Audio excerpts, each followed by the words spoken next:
Bună, dragilor, și bine ați venit la o nouă citire. Dacă titlul te-a atras, înseamnă că ai aici cu siguranță un mesaj pentru tine. Îți mulțumesc pentru că mă urmărești, îți mulțumesc pentru că mi-ești alături. Dacă vrei și tu astfel de citire, te invit oricând, cu drag, doar pe aplicația de tarot și astrologie, Cristina Zurba, disponibilă atât pe iPhone cât și pe Android. Poți să te gândești la o situație anume sau la o persoană. De asemenea, poți să lași tarotul să transmită mesaje pentru tine, pentru casă, în curând, în viitor, ce nu știi, pe neașteptate și ce o să te mire. Ia să vedem noi. Oh, ok. A început citirea. La baza pachetului avem 9 de monede. 9 de monede, asul de bâte. Cât o bucurie pentru tine. Dar e un moment în care zici, gata, mă eliberez, petrec. Văd aici o foarte mare încredere în tine pe care o ai. Pentru unii putem să discutăm despre un nou început din punct de vedere financiar. Sau putem să discutăm despre un drum pe care îl faceți aici și vă văd foarte entuziasmați, foarte energici, foarte plini de viață. 9 de monede, în egală măsură, uite, poate să reprezinte și un moment în care simți nevoia să te concentrezi mai mult pe banii tăi, simți nevoia să te concentrezi mai mult pe independența ta financiară, să te bucuri de tot ceea ce ai. Văd că ai foarte, foarte multă încredere în tine. Da? Este și o perioadă, repet, în care e ca și cum vrei doar lucruri de calitate, vrei doar oameni de calitate, dar eu așa simt că e un moment în care, uite, parcă ți-a revenit încrederea în tine și nimeni și nimic nu te mai poate opri. Pentru tine avem doiul de cupe, deci o întâlnire romantică pe care o poți avea cu cineva. Tot pentru tine discutăm despre o perioadă în care, uite, reiei legătura cu o persoană dragă, poate te împaci cu cineva sau, cine știe, cunoști o persoană nouă. Doi de cupe poate să reprezinte și faptul că, știu eu, poate te gândești să te îndrăgostești de cineva sau poate ai o relație cu cineva, însă relația asta nu văd eu la un nivel foarte înalt. Fie este o relație la începuturile ei, fie este vorba despre o relație, știu eu, care a rămas cumva la un nivel de început mult timp. Ia să vedem ce-i cu doiul de cupe. Ia să vedem noi. 10 de monede, steaua. O veste bună aici, uite, e o speranță mare pe care o ai tu în legătură cu întemeierea unei familii, fie este vorba despre o speranță mare pe care o ai în legătură cu stabilitatea din această relație. Pentru unii poate e ceva legat de o casă, un teren, poate e ceva legat și de un grup de oameni din care faceți parte.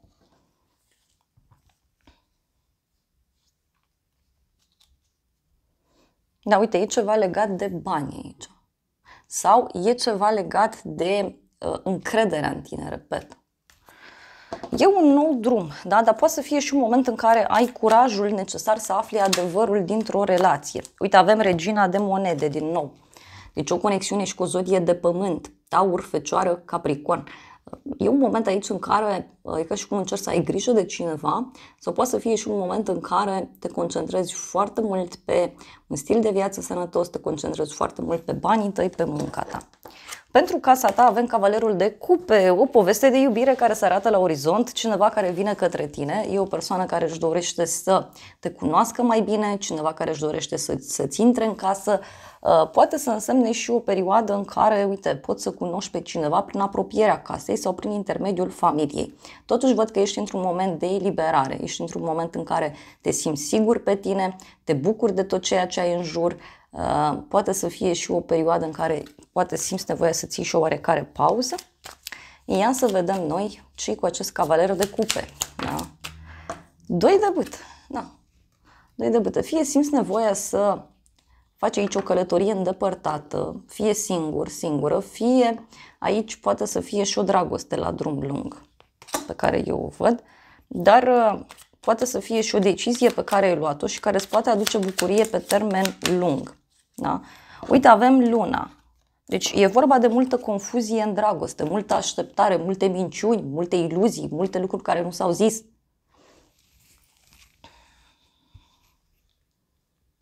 Pentru alții e ca și cum visați cu ochii deschiși în perioada aceasta la prințul sau prințesa, da? Potrivit sau potrivită pentru voi. Interesant. Mai vreau o carte.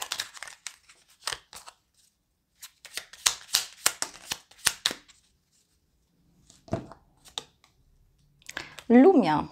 Da? Deci un moment în care poate conștientiza ceva, lumea reprezintă eliberare, lumea reprezintă și un moment în care îți pui un standard foarte înalt, dar ce văd eu e că ești foarte, foarte aproape de acel aspect. Da? Iar unii e ca și cum deodată așa parcă vreți să vă rupeți dintr-un compromis, dintr-o situație toxică.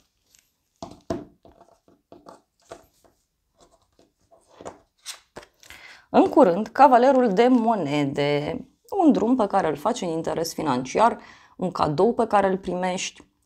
Cavalerul de monede poate să însemne și faptul că oferi o dovadă cuiva sau cineva vine cu o dovadă către tine, dar e și o propunere, uite, e o tentație aici mare care apare în curând. Însă mai văd și un personaj pe care, pe de o parte, vă puteți baza. Ia să vedem, în curând.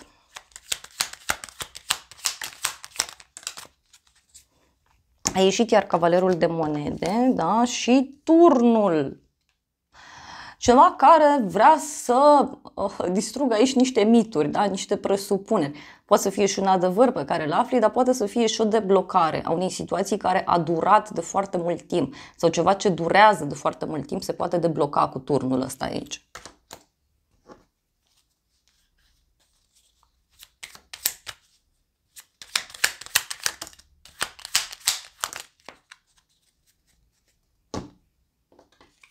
Avem justiția și 8 de bâte. Este și o decizie bruscă, da, care se ia.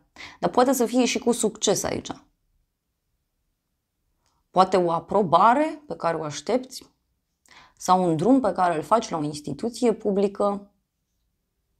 Dar e ca și cum se face și dreptate cu viteza luminii sau cineva ia o decizie aici cu viteza luminii. În viitor, roata destinului. În viitor văd aici că se întoarce roata pentru cineva. Tot în viitor, cu roata destinului, văd aici și o perioadă în care simți nevoia să faci o schimbare în viața ta, simți nevoia să mergi în altă direcție. Poate să fie și un noroc pe care îl ai, dar e clar aici că ceva începe să se miște. Da? Ia să vedem noi despre ce e vorba cu roata destinului. 4 de cupe.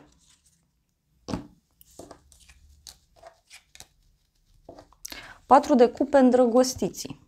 Poate e o veste care apare în legătură cu un cuplu din viața ta sau poate să fie și un refuz a unei persoane din jurul tău pentru a face ceva. Poate să fie și o relație care se mișcă într-o anumită direcție și atunci e posibil să nu-ți placă, da? Încotro se îndreaptă situația, dar pe de altă parte ce mai simt eu aici e că poate să apară cineva în viața ta atunci când simți foarte puternic să te...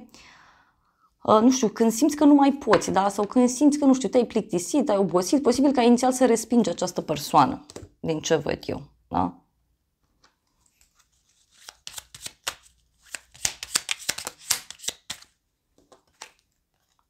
Doi de spade. Cineva care tace, cineva care are de luat o decizie și nu știe ce să facă, e foarte tăcut sau foarte tăcută. Și avem o regină de spade și 4 de spade. Deci o conexiune aici cu o zodie de aer, Gemeni, Balanță, Vărsător. Pentru unii poate să fie și o discuție foarte tranșantă în legătură cu ideea de vacanță, în legătură cu ideea de pauză într-o relație, în legătură cu separare pentru unii dintre voi. Deci e posibil și acest lucru. Ce nu știi tu? Regele de monede, o conexiune cu o zodie de pământ, Taur, Fecioară, Capricorn. Ce nu știi tu are legătură cu un bărbat care e foarte axat pe partea financiară. Este o persoană foarte încăpățânată, dar în același timp o persoană pe care te poți baza. Poate să fie vorba și despre o persoană care lucrează cumva într-un mediu fizic, da, palpabil, nu știu, lucrează fizic, lucrează cu banii sau e o persoană care lucrează în general în partea asta practică, da, a vieții, are o meserie de genul, deci nu intelectual. Și da, poate să fie și un personaj aici foarte, cum să zic eu, puțin narcisist. Poate să fie și asta. Ia să vedem ce nu știi tu despre regele ăsta. Aoleu, 10 de bâte, 6 de monede. Cineva care are probleme cu banii. Sau cineva care simte o apăsare foarte, foarte mare aici, din punct de vedere financiar. Poate să fie și cineva care nu știe unde să se împartă, nu știe ce să facă.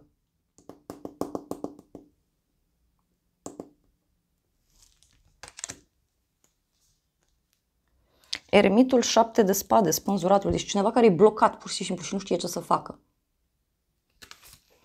Mai vreau o carte.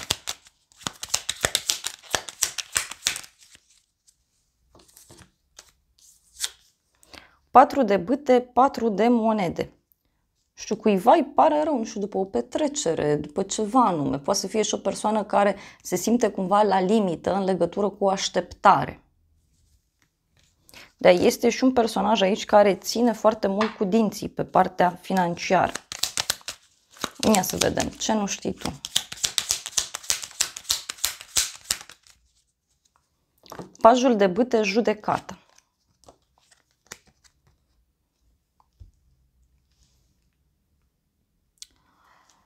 Poate persoana asta, știu eu, se simte și atrasă de tine sau poate persoana aceasta se află într-o perioadă în care se comportă așa într-un mod mai adolescentin, mai imatur.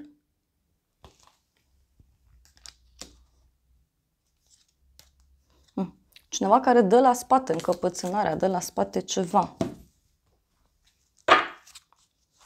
Ia să vedem. Ce nu știi tu? Ce spune acest tarot? Și cu regele ăsta de monede. Regele ăsta de monede, nu știu, joacă la dublu. E foarte indecis. Da? Și avem pajul de bâte. Poate e o persoană care joacă la dublu. Da? Poate e cineva care își dorește să negocieze cu tine sau cineva din partea profesională care își dorește să se apropie mai mult de tine și nu știe cum. Dar, repet, pentru alții, eu așa simt să vă transmit că omul ăsta joacă la dublu aici. Fie vorba de două afaceri, două proiecte, două colaborări. Și uite, are niște regrete în legătură cu ceva ce a făcut. Și este teamă de destin, este teamă să nu-i se întoarcă, este teamă de karma aceasta.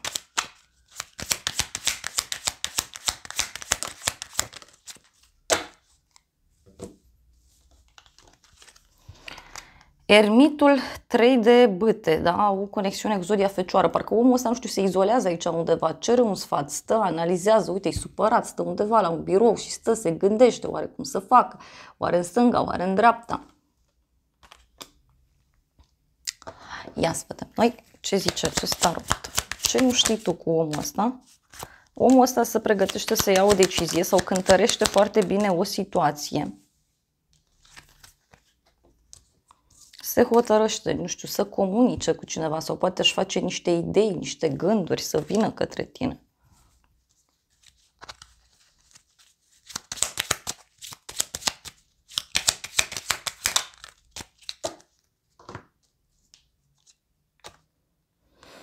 Na, omul ăsta totuși se gândește aici că e mare ghinion pe capul lui. Se gândește totuși că ceva se dărâmă definitiv. Îi este teamă, pur și simplu.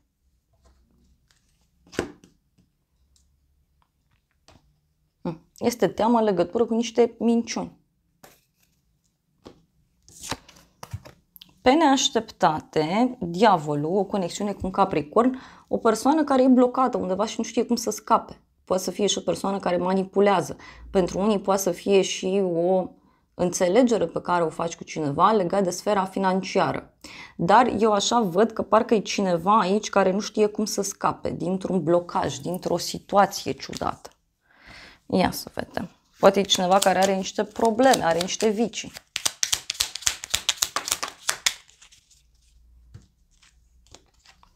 Cinci de bâte, 3 de cupe. Da? Pe neașteptate, gelozie.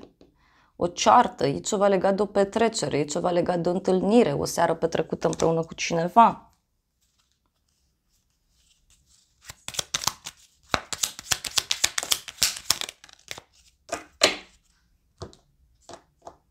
Șapte de spade, moartea, o conexiune cu un scorpion. Deci, dragilor, pe neașteptate aici să știți că ceva se rupe. E ca și cum se află un adevăr sau un hoț e prins. Pentru că avem 7 de spade. Deci cineva care trădează sau cineva care evită.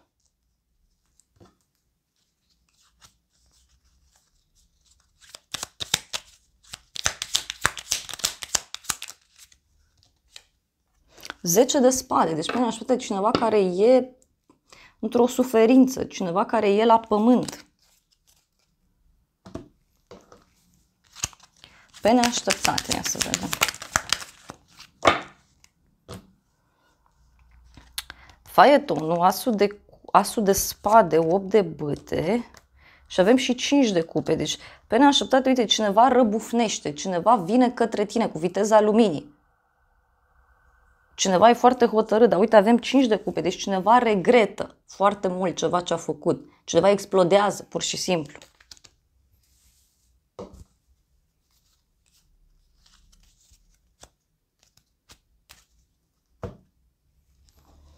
Pe neașteptate, ia să vedem. O bucurie neașteptată, dorința și văduva avem aici. Da? Pe neașteptate, nu știu, o dragoste veche se reactivează. Sau cineva apare în viața ta. Pentru unii poate să fie și un adevăr pe care îl aflați, da? O veste care vi se dă. Și ce o să te mire în toată situația asta? Avem 3 de monede. Cineva continuă să lucreze. Poate să fie vorba despre un grup mai mic de oameni din care faceți parte. Poate o să vă surprinde ceva legat de un examen sau ceva legat de o victorie. Ia să vedem. Ce o să te mire? Puterea, da? O legătură cu zodia leu. Deci cineva aici care luptă până la capăt. Ia uite, cavalerul de spade, 5 de monede. Deci cineva care, nu știu, luptă până la capăt. Poate cineva care are o problemă financiară, de sănătate. E cineva care luptă ca să nu rămână singură sau singur. Cavalerul de cupe. Da? Deci, ce o să te mire, cavalerul ăsta de cupe înseamnă și o propunere pe care cineva ți-o face în dragoste. Da? Cineva vine aici cu toată forța să lupte. Uite, avem drumul.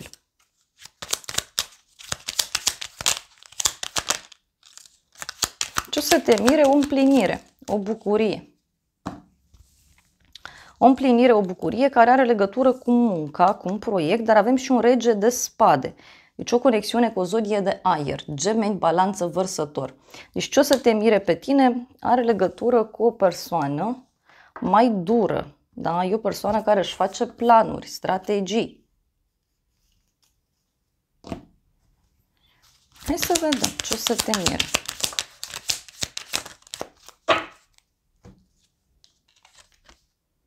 Regele de spade, 9 de bâte. Atenție la un inamic, nu știu, parcă e cineva care e și în stare de orice, doar să-și apere teritoriul, doar să iasă în calea ta, doar să nu te lase să pleci. Dar poate să fie și un personaj foarte sigur pe el. E un personaj care are totul foarte bine gândit. Cineva care are un program foarte bine stabilit, dar în același timp e vorba și de o persoană care nu prea are multe sentimente.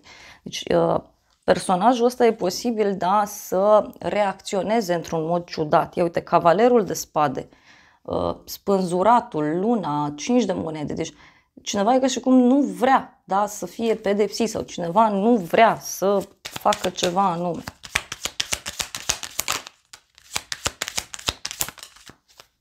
Șase de bâte, judecata. Da, deci cineva care e judecat aici în văzul lumii. Sau ce o să te mire poate avea legătură și cu o persoană care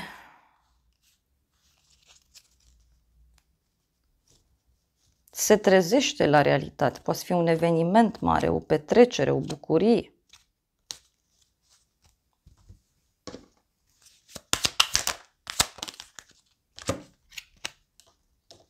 Avem constanță și boală. Deci cineva care, nu știu, își menține aici o problemă de sănătate. O problemă emoțională. Uite, un bărbat cu probleme în dragoste sau un bărbat cu probleme legate de încredere. Și ce o să te mire pe tine e o veste care apare. Legată de o pierdere, o problemă, o casă, o instituție.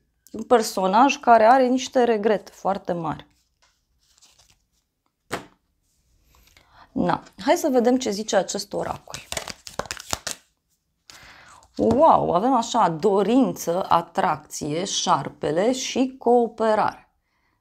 Da? Deci poate rămâi surprins de faptul că omul ăsta vrea să se apropie de tine, cineva care se simte atras, sau surpriza poate avea legătură chiar cu un cuplu de care afli din jurul tău. Poate e un cuplu nou care s-a format. Mai vreau o carte. Și avem așa, sfârșit și nou început, mireasă. soție, o femeie cu responsabilitate mai poate să fie. De eu așa cred că pentru tine toată povestea asta presupune, știu eu, un sfârșit și un nou început. Și avem transformare și iubire și cheie. Deci poate să fie un secret, o veste pe care o afli și care transformă destul de puternic relația ta.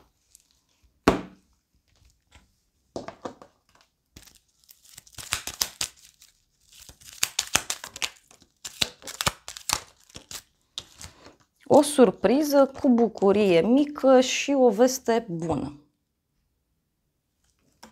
Mai avem. Dar mi-apare o problemă aici, a cuiva.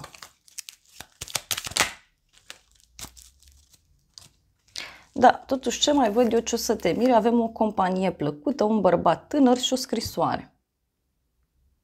Da. Deci ce o să te mire pe tine e și ceva legat de o persoană tânără, o persoană nouă, mai văd aici. Dar poate să fie și o pagubă a cuiva. Dragilor, acestea au fost previziunile de această dată. Eu vă mulțumesc pentru prezență, vă îmbrățișez cu drag. Sper din suflet să vă fie de folos informațiile și să ne revedem cu bine și data viitoare. Eu vă doresc o zi sau o seară cât mai frumoasă.